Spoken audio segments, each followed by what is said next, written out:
Inter బోర్డులో జరుగుతున్న అవకతవకలు ప్రశ్నించినందుకు తనపై అక్రమ కేసులు పెట్టారని ఇంటర్ విద్యా జేఏసీ చైర్మన్ మధుసూదన్ రెడ్డి ఆరోపించారు. Inter board in charge commissioner Naveen మిట్టల్ను బదిలీ చేసి ఇంటర్ బోర్డులో జరిగిన పరిణామాలపై సమగ్ర విచారణ చేపట్టాలని ఆయన రాష్ట్ర ప్రభుత్వాన్ని డిమాండ్ చేశారు.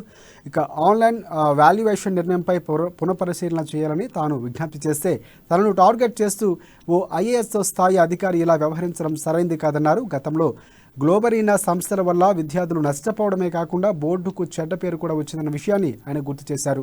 అదే తరహాలో ఓ కార్పొరేట్ సంస్థకు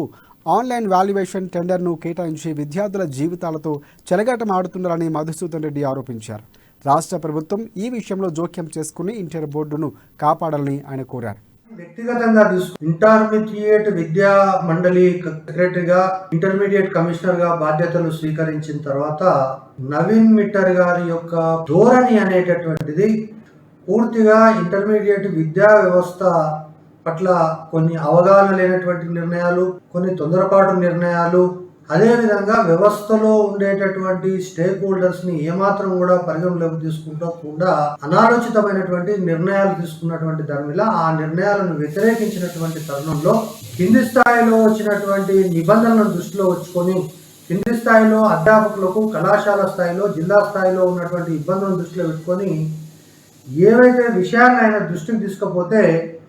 దాన్ని వ్యక్తిగతంగా తీసుకొని నవీన్ మిట్టల్ను బదిలీ చేసి గత 5 సంవత్సరాలుగా సాంకేతిక విద్యలో, ఉన్నత విద్యలో ఈ 3 నెలల కాలంలో కంప్యూటర్ల కొనుగోలు దగ్గర నుంచి ఆన్లైన్ వాల్యుయేషన్ వరకు, మొన్నటి బోర్డు మీటింగ్ వరకు చేసినటువంటి అక్రమాలపైన సమగ్ర విచారణ జరిపించాలి. ఇంటర్మీడియట్ విద్యా మండలి సెక్రటరీగా ఇంటర్మీడియట్ కమిషనర్ గా బాధ్యతలు స్వీకరించిన తర్వాత నవీన్ మిట్టర్ గారి యొక్క ధోరణి అనేటటువంటిది